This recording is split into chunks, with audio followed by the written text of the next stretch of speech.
Yang terdengar justru suara desahan panjang, berat, seperti seseorang yang kehabisan nafas di balik pintu.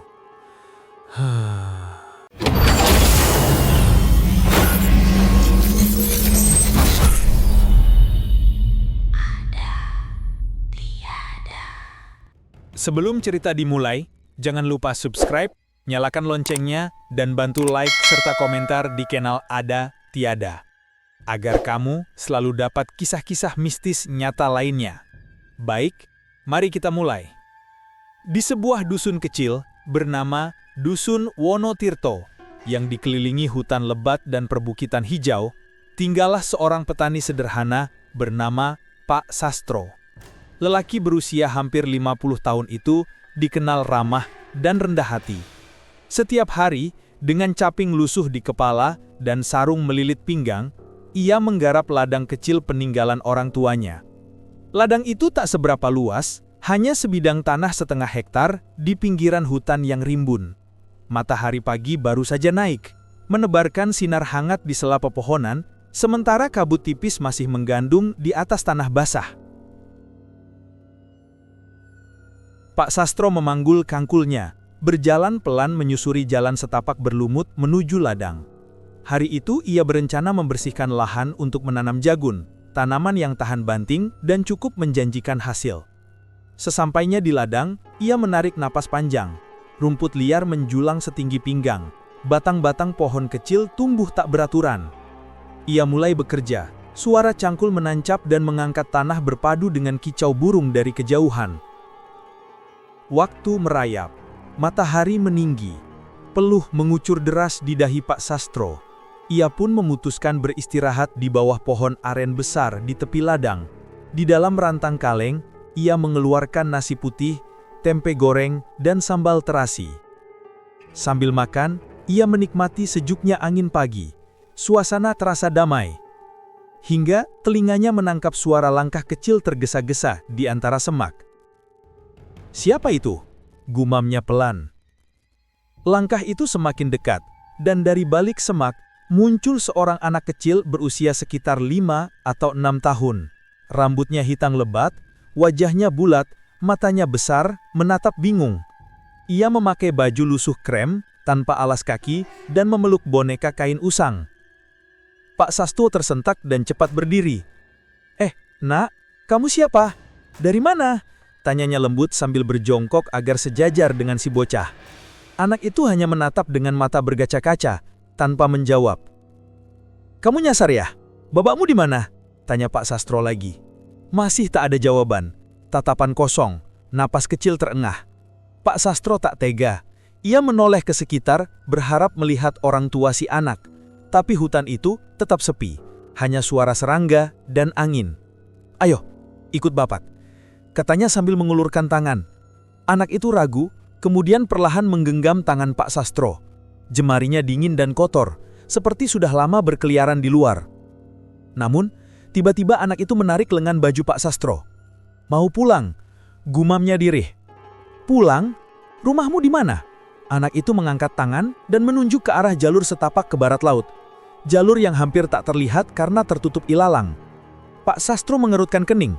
Setahunya, ke arah sana hanya ada hutan lebih dalam, tidak ada rumah, apalagi kampung. Tapi, tatapan anak itu penuh harap. Pak Sastro mengangguk pelan.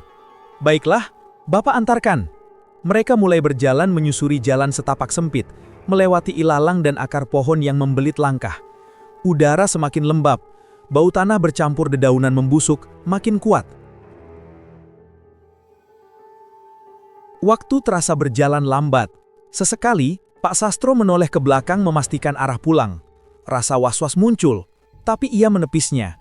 Setelah hampir 1 jam berjalan, suara-suara aneh mulai terdengar. Gemerincing halus seperti lonceng kecil. Bisikan samar, bunyi suling lirih di antara pepohonan. "Kamu, namanya siapa, Nak?" Anak itu menjawab lirih, hampir tak terdengar. "Daru." Dan tepat ketika ia hendak bertanya lagi, ia melihatnya.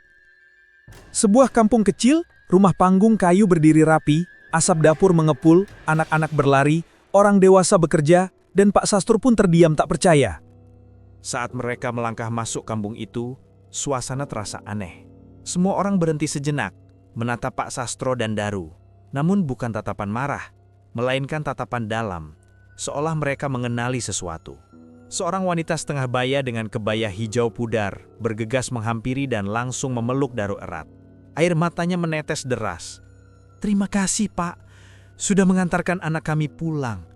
Pak Sastro mengangguk gugup, tidak tahu harus berkata apa. "Masuklah sebentar, Pak. Istirahat dulu," ujar si wanita. Pak Sastro ragu, tapi keramahan dan rasa lelah membuatnya mengikuti mereka masuk ke rumah panggung besar. Lantai kayu memancarkan aroma basah, dinding dihiasi anyaman dan ukiran sederhana. Cahaya matahari masuk dari celah kecil, membuat ruangan remang namun hangat. Dari balik bilik, muncul seorang lelaki tua berwajah teduh, memakai lurik dan ikat kepala. Ia tersenyum ramah. "Selamat datang, Pak. Saya Pak Jatmo, kepala kampung ini." Pak Sastro menjabat tangannya canggung. "Saya Sastro, Pak, dari Wonotirto. Tadi saya temukan anak ini di ladang. Dia tersesat." Pak Jatmo mengangguk pelan. Tatapannya tajam, seolah tahu lebih banyak dari yang terlihat. "Kalau bukan karena kebaikan hati panjenengan, mungkin anak kami belum tentu kembali." Tak lama, si wanita datang membawa nampan berisi minuman dalam cangkir tanah liat dan singkong rebus. "Silakan, Pak. Aroma minuman itu wangi, tidak dikenal Pak Sastro." Ia menyeruput perlahan. Hangatnya terasa aneh, seperti merayap dari tenggorokan ke dada. "Maaf, Pak. Saya baru tahu ada kampung di tengah hutan ini," ucap Pak Sastro hati-hati. Pak Jatmo tertawa kecil. Suaranya berat, namun tenang. "Desa kami memang tidak terlihat dari luar, Pak. Sudah dari dulu kami hidup di sini, tersembunyi di balik hutan." Mereka mengobrol sebentar. Semua terlihat tenang, tapi ada yang janggal. Dari jendela, Pak Sastro melihat kehidupan kampung itu berjalan terlalu teratur. Seperti tarian, terlalu sempurna. Tidak ada suara marah, tidak ada ribut. Bulu kuduknya meremang. Tak lama, Pak Jatmo berdiri. "Pak Sastro, kami ingin berterima kasih. Kami tidak punya banyak, tapi terimalah ini sebagai balas budi." Lelaki muda membawa bungkusan kecil dibalut kain putih bersih. Ia menyerahkannya penuh hormat. "Jangan dibuka sebelum sampai rumah." Bungkusan itu terasa berat. "Ini apa ya?" Pak Jatmo hanya senyum. "Nanti panjenengan tahu. Sekarang lebih baik pulang, hari makin sore." Pak Sastro berdiri menatap Daru yang melambaikan tangan kecilnya. Ia dibalas dengan senyum tipis. Mereka mengantar Pak Sastro sampai batas kampung. Sebelum pergi, Pak Jatmo berkata, "Ingat, jangan menoleh ke belakang, apapun yang panjenengan dengar." Pak Sastro menelan ludah.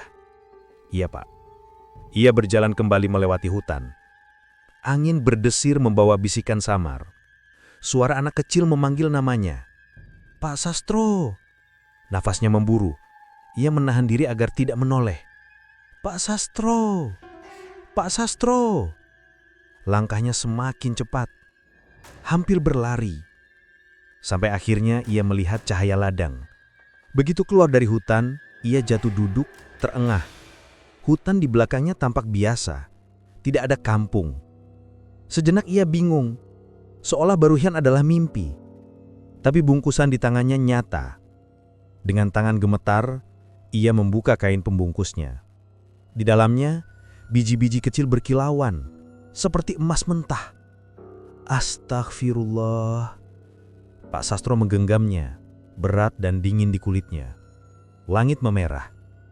Dengan dada berdebar, ia pulang ke rumah di dusun Wonotirto, membawa rahasia besar dari dunia yang tidak kasat mata. Malam itu, setelah sampai di rumah sederhananya di pinggir dusun Wonotirto, Pak Sastro mengunci pintu dan menyalakan lampu minyak. Rumahnya kecil. Ruang tamu yang juga dapur, dan satu kamar tidur dengan ranjang bambu. Pak Sastro duduk termenung di lantai. Bungkusan berisi biji emas itu tergeletak di hadapannya. Cahaya lampu menimpa permukaan emas, berkilau, nyata, membuat napasnya semakin berat. Apa aku harus lapor ke kepala dusun? Ia menggenggam beberapa biji emas itu, berat dan dingin di telapak tangannya. Setelah lama menatap, ia menyembunyikan bungkusan itu di bawah kayu bakar di sudut rumah. Hatinya campur aduk, takut, syukur, bingung. Malam itu ia tidur gelisah. Mimpi-mimpi aneh datang, kabut tebal, suara anak-anak tertawa di balik pepohonan. Kampung samar di kejauhan. Lalu muncul sosok wanita berambut panjang, kain putih lusuh, berdiri jauh dalam kabut. Tatapannya kosong, tangan terangkat seperti memanggil. Pak Sastro ingin lari, tapi tubuhnya berat seperti tertambat ke tanah. Bayangan itu semakin mendekat. Ia terbangun dengan napas memburu, keringat membasahi tubuh. Astagfirullah, bisiknya pelan. Ia memeriksa bungkusan emas, masih ada, utuh. Tapi saat keluar untuk mengambil air, ia melihat tanah kosong belakang rumahnya. Kok bersih? Tanah yang dulu liar kini rapi, seperti baru dicangkul. Bahkan tunas kecil muncul, segar, hijau. Siapa yang kerja? Jangan-jangan ingatan tentang kampung gaib dan Daru membuat tubuhnya merinding. Keesokan paginya, Pak Sastro mulai menanam jagung di ladangnya. Ia bekerja dari pagi hingga siang, sesekali melirik hutan seolah menunggu sesuatu. Yang terjadi kemudian membuatnya hampir tak percaya. Dalam hitungan hari, tunas jagung tumbuh cepat, daun hijau pekat, batang tebal, sehat. Dalam seminggu, tingginya hampir sepinggang orang dewasa. Tetangga yang lewat berhenti terkagum-kagum. Loh, Sastro, ladangmu kok cepet banget tumbuhnya toh? Pak Sastro hanya tersenyum kecil, menahan kecemasan. Mungkin tanah lagi bagus saja pak. Tapi dalam hatinya ia tahu, ini bukan hal biasa. Seiring itu, rezekinya mulai mengalir, panen lebih cepat, hasil bagus, harga tinggi. Orang dari desa sebelah datang membeli bibit. Rumah diperbaiki, papan baru, atap kokoh. Ia beli sapi untuk membajak. Hidupnya berubah, nyaris ajaib. Namun keanehan kecil mulai muncul. Malam hari, Pak Sastro sering mendengar suara langkah kecil di halaman. Kadang suara ketukan pelan di pintu. Ketika dibuka, kosong, hanya angin malam. Pernah, ia melihat bayangan kecil berlari di kebun. Rambut panjang, baju lusuh.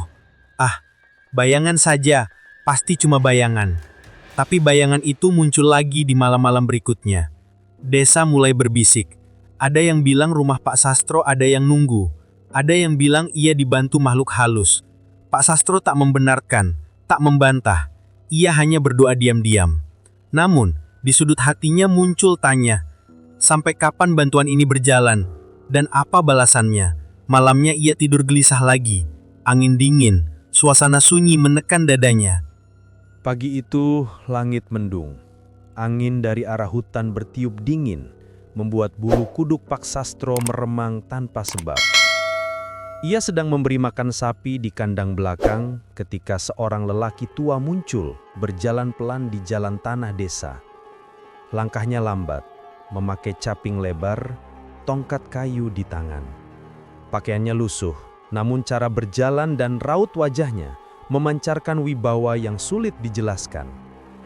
Kakek itu berhenti di depan pagar bambu rumah Pak Sastro.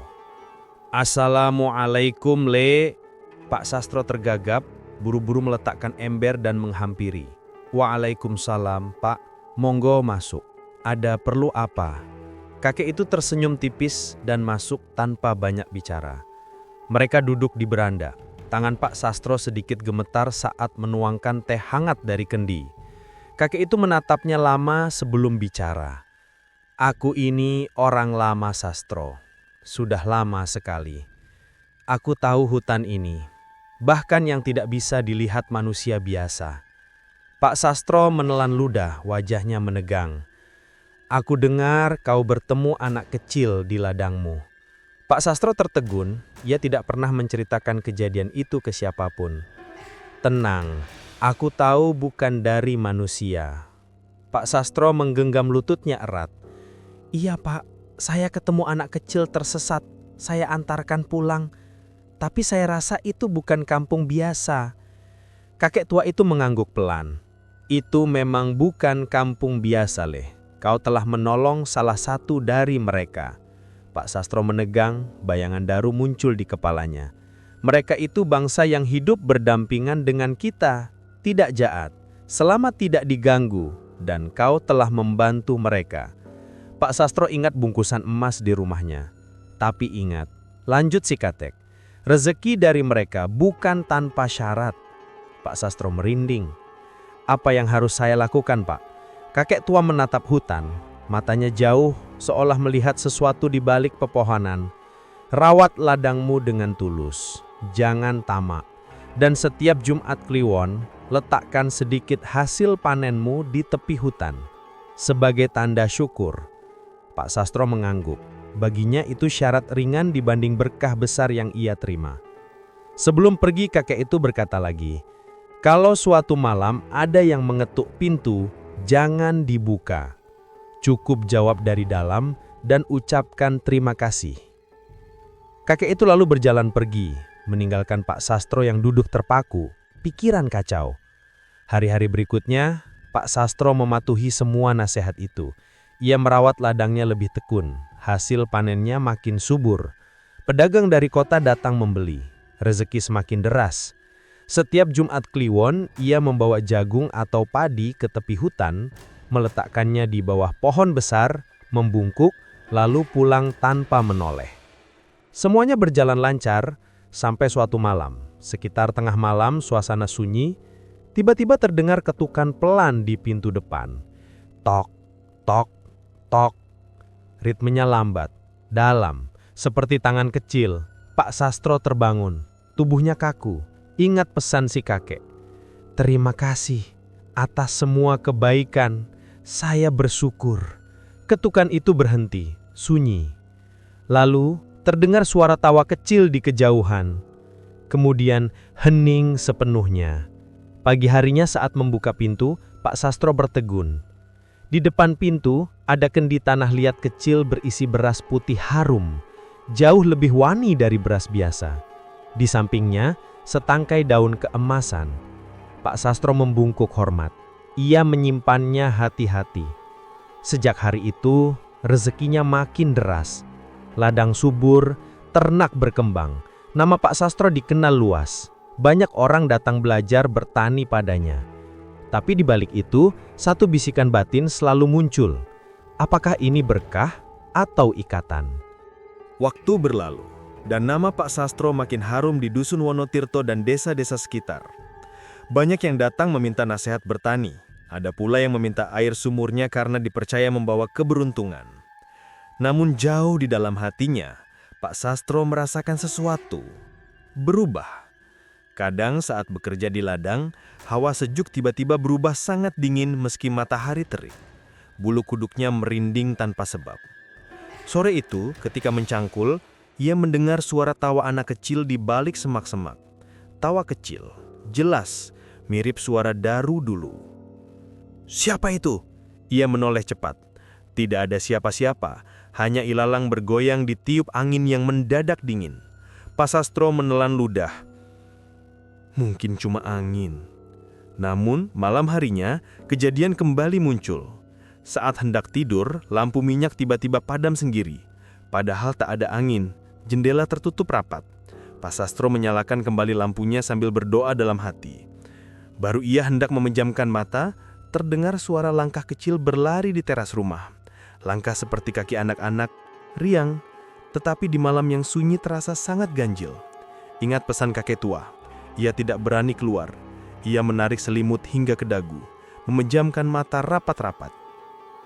Keesokan paginya, ia membuka pintu. Terlihat jejak kaki mungil di tanah basah depan rumah.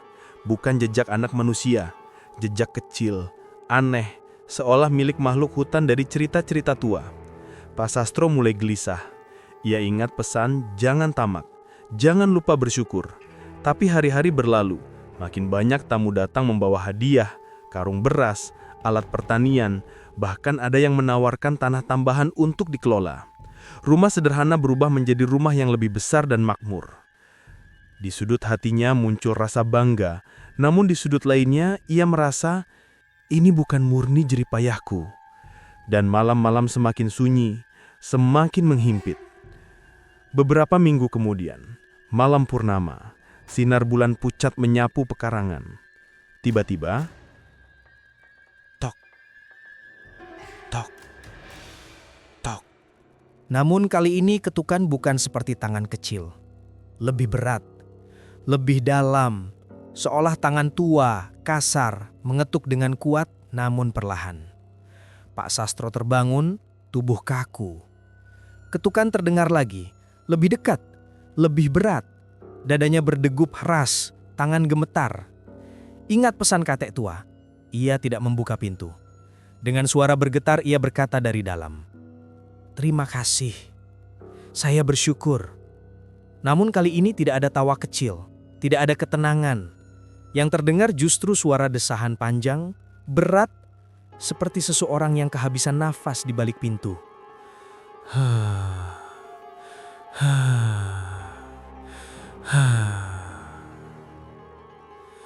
Pak Sastro hampir pingsan ketakutan. Ia memaksakan diri membaca doa hingga fajar menyingsing. Saat matahari naik, ia memberanikan diri membuka pintu belakang. Di tanah, ia menemukan sesuatu yang membuat lututnya lemas. Sebuah boneka jerami kecil berbentuk manusia, tertusuk duri salak di dadanya. Di sampingnya ada tulisan samar dari tanah. "Jangan lalai." Pak Sastro jatuh terduduk, tubuh gemetar. Hari itu juga setelah memandangi ladangnya lama, ia mengambil hasil panen sisa, jagung kecil, beberapa ikat padi kering, dan berjalan ke tepi hutan. Di bawah pohon besar tempat ia biasa meletakkan sesaji, ia menaruh hasil panennya.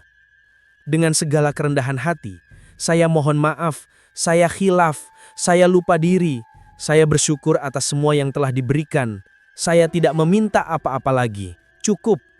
Angin berhembus kencang, daun-daun berputar mengelilinginya seolah ada sesuatu yang mendengar.